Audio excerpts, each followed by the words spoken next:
entering in the second session, in the second topic of our seminar today, on the very structure of Roman Catholicism. What is at stake when we talk about Roman Catholicism? What should we look for? What are the defining features of Roman Catholicism? And I want to suggest that a very simple way, a window into the universe of Catholicism can be found in the very denomination of the faith that we are talking about and the world that surrounds it. Roman Catholicism. Roman Catholicism. It's a combination of these two very important concepts that form the two pillars upon which the whole structure, the whole worldview, the whole narrative, the whole practice of Catholicism find their foundation. Roman Catholicism, Roman first. Roman has to do with the important central reference to the city, the history, the city of Rome, the history of Rome. Roman Catholicism is Roman Catholicism. It's not a generic, unrelated form of universalism or Catholicism. It's Roman because in Rome it has its religious, political, ecclesiastical, symbolic center. Everything is centered on the city of Rome for historical reasons. The Catholic Church, claims that not only Paul, as we have evidence, historical evidence, but even Peter was martyred in Rome. And as far as Peter is concerned, it's more like of a tradition than an historical fact. It may have been martyred here in Rome, but there is no independent early evidence of it. But this reality of Peter and Paul having been martyred in Rome gave rise to the story of these two apostles being the founders of the Church of Rome. This is an overstatement and even a mistake made by the otherwise great church father Irenaeus, the beginning of the 3rd century, when he wrote against the heresies. In that work, Irenaeus argues that Peter and Paul are the two founders of the Church of Rome, and he was wrong. He was wrong because, as a Sunday school boy or girl knows, the letter to the Romans was written by the Apostle Paul before visiting the city of Rome, and yet Paul recognizes that the church was already there before he would visit the city. So Paul was not the founder of the church. And Paul, in writing to the Romans, in preparing his visit, he mentions many names of people he knew who were there in Rome, but he doesn't mention Peter. Peter is not there. And yet the church is there. So even Peter was not the founder of the church, historically speaking. The founders of the Church of Rome were unnamed, anonymous church planters, not the great apostles. And the fact that they were martyred, Peter and Paul were martyred in Rome, began to be seen as the evidence of the importance of the city. Of course, the importance of the city of Rome was given by the fact that it was the imperial city, the capital city of the Roman Empire. And for historical reasons, we don't have time now to investigate even the importance of the city of Rome for the early church became paramount to the point of shifting the emphasis of the growing Christian church to the center of its political power, the city of Rome. And as then the Roman Empire faded away in the 4th, 5th century and eventually collapsed, what was left was not a vacuum, but what was left was a church that had become a kind of imperial church, a kind of church resembling an imperial structure, having a hierarchical, top-down, pyramidal power structure, headed by a single monarch who was no longer called emperor, but was called pontiff, was called pope.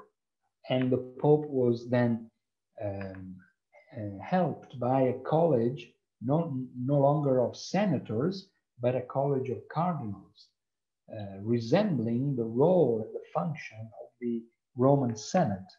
And then the structure provided for no longer the free men who were part of the Roman ancient empire, but the Pope and the cardinals began to be surrounded by the priests who had the right to administer the sacraments. And then at the very bottom of the ladder, you had the slaves in the Roman ancient society, and in the church you had the laity, the lay people, who were rather passive recipients of the initiatives and actions of the priests and the cardinals, and ultimately of the Pope. You see that the structure of the Roman Catholic Church became so ingrained into the Roman shape that it actually resulted in a Roman imperial entity. And Rome, since the end of the Roman Empire, became very important in the life of the Roman Catholic Church. And attached to this Roman element of Roman Catholicism is the fact that it has a center, it has a political ecclesiastical center, it has a unified global system centered on a power structure, resulting in a pyramidal outlook, and having at the top of this pyramid an absolute monarch and a chief leader of the whole church, a single person. This has to do, this is the reference, the significance of the Roman Catholic Church being Roman. And attached to the Roman aspect, the Roman Catholic Church developed its canon laws, its legislation, its provisions to order and to rule the life of the church. Now, moving on to the other pillar. If we only concentrate on the Roman side, the Roman Catholic Church looks like another version, a religious version of an ancient empire. Only the roles being labeled in religious terms. You no longer have the Pope, you no longer have the Emperor, you have the Pope. The Pope performing imperial functions. You no longer have the Senate, you have the College of Cardinals performing senatorial roles. You no longer have the free men, you have the priests performing important rites. You no longer have the slaves, you have the laity receiving passively, being recipients of decisions made elsewhere. But if we only concentrate on this pillar that is foundational, we lose sight of the other pillar, that is the Catholic pillar. And the Catholic Church is at the same time Roman and Catholic. And Catholic means universal, means global, means embracing, means including, means wanting to integrate everyone and everyone into its fold, so that it is at the same time Roman and Catholic, Roman-centered and Catholic-driven, having a center but also having expanding borders. And this dual nature of Roman Catholicism is well illustrated in the architectural shape of St. Peter's Square. You may be familiar with the very famous architecture of the very heart of Roman Catholicism, the Vatican, St. Peter's Square, and St. Peter's Basilica dominating it. And you have this huge church, St. Peter's, built by Emperor Constantine. So with an imperial ideology, with an imperial desire to show in imperial terms, with an imperial aesthetics, to show the greatness of the church, and with this cupola dominating the square, indicating a very visible power, dominating the people and being the reference point closest to heaven. God is invisible. God, no one can see him. But what you can see is a powerful church representing him. And you, we are all very small, not only before God, but very small before this powerful imperial church. That's the Roman side. You feel small in front of such a powerful entity. But you remember St. Peter's Square is also made of two stretched arms, the Bernini's columns. And these represent the Catholicity of the church. These two stretched arms are open in order to embrace the world and for the world to be welcomed in, and for the world to come closer to this center of religion, both Roman and Catholic. Now, this relationship between the Roman side and the Catholic side is always a relationship in tension. It is not settled once and for all. It's a moving relationship. After the Reformation, with the Council of Trent, up to the 20th century, the Roman Catholic Church stressed its Roman outlook, at times at the expense of its Catholic outlook, stressing the excommunication of heretics, the decisions of the Pope, the primacy of the Pope, the catechism that was imposed to the faithful, and so on and so forth. Canon law, which was developed after the Council of Trent. For 3 centuries, 3.5 centuries, the Roman aspect was the primary reference of the Catholic Church.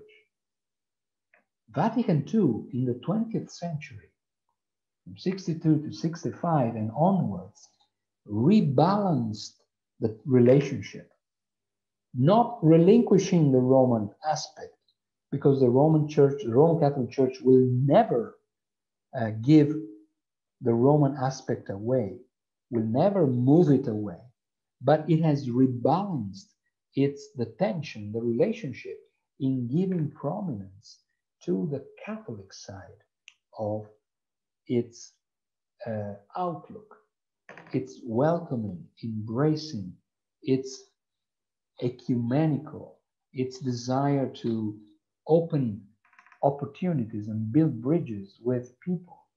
Now, the two are not mutually exclusive, but the relationship between the two is the genius of the Roman Catholic Church, being both and at the same time Roman and Catholic.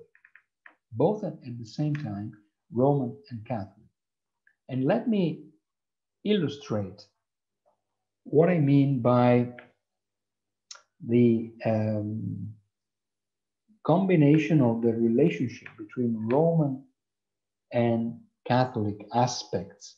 On the one hand, the Roman side, or the Roman pillar; on the other, the Catholic side. And these two elements always marching, going together, not in a static way or in a settled way, but in an always tense way. The Roman side emphasizes the hierarchical authority. It's a top-down structure. It's an imperial structure. But at the same time, the Catholic heart of the Catholic Church goes out to absorb what is outside. It is not inward looking, but it is also outward looking. The Roman side of the Catholic Church confronted those who would disagree with it by excommunicating, by judging them, by putting them on judgment. The Catholic side of Catholicism welcomes those who disagree. And both are constitutive aspects of the synthesis. In many ways, Pope Benedict or John Paul II were more Roman popes than Roman Catholic popes, wanting to reaffirm the doctrine of the Church, the system of the Church, the discipline of the Church. Pope Francis, on the other hand, is a very Catholic pope, very little Roman, very much Catholic. It doesn't mean that he is not a Roman pope, but he is more Catholic than Roman. And you see, in a matter of 10 years, we have witnessed to a transition between a Roman pope, Benedict, to a Catholic pope, Francis. But both of them are Roman Catholic popes. The synthesis, the relationship has been reconfigured according to a different emphasis on one pillar over the other, never breaking the connection between the two. It will never break. It will always go as a wave according to what is the goal of the Church of the time. The Council of Trent and Vatican I were very Roman councils, ending with anathemas, ending with excommunications of people who would disagree. Vatican II is the first council that didn't excommunicate anyone. Everybody was a friend. Everybody was welcomed in the synthesis. The Roman side of Catholicism has the Inquisition, has the tribunal, the court, judging those who are outsiders. But the Catholic side is an agency that wants to convert people, not to coerce, but to convert. people. We have the persecution of heretics, indicating the Roman aspect of the church. And you also have the absorption of different movements, renewal movements at the same time. It's the same church that can, on the one hand, persecute those who disagree and welcome new movements, new trends within the fold. For ages, those who were not members of the Catholic Church, those who were outside of the juridical boundaries of the Catholic Church, were considered as being heretics. After Vatican II, and that's the Roman aspect, after Vatican II, everybody is a brother, everybody is a sister. Those who were heretics are now retrieved brethren. Those who were heathen are now brothers and sisters. For instance, the Muslims. It is a system that has one center, and yet there are many varieties. It has a one Roman center and many faces of Catholicity. In the Philippines, in Latin America, in Europe, in Africa, there are different facets of this Catholicity, and yet there is one center connecting all these Catholic expressions of the Catholic Church.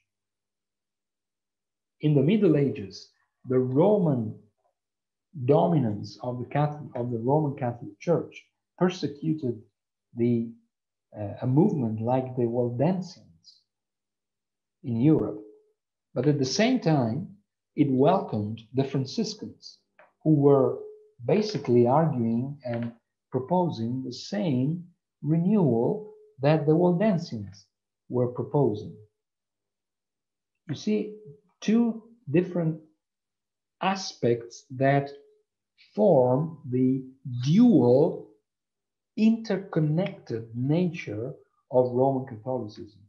On the one hand, this authority-focused system, but at the same time, this outward-focused church, Roman Catholic.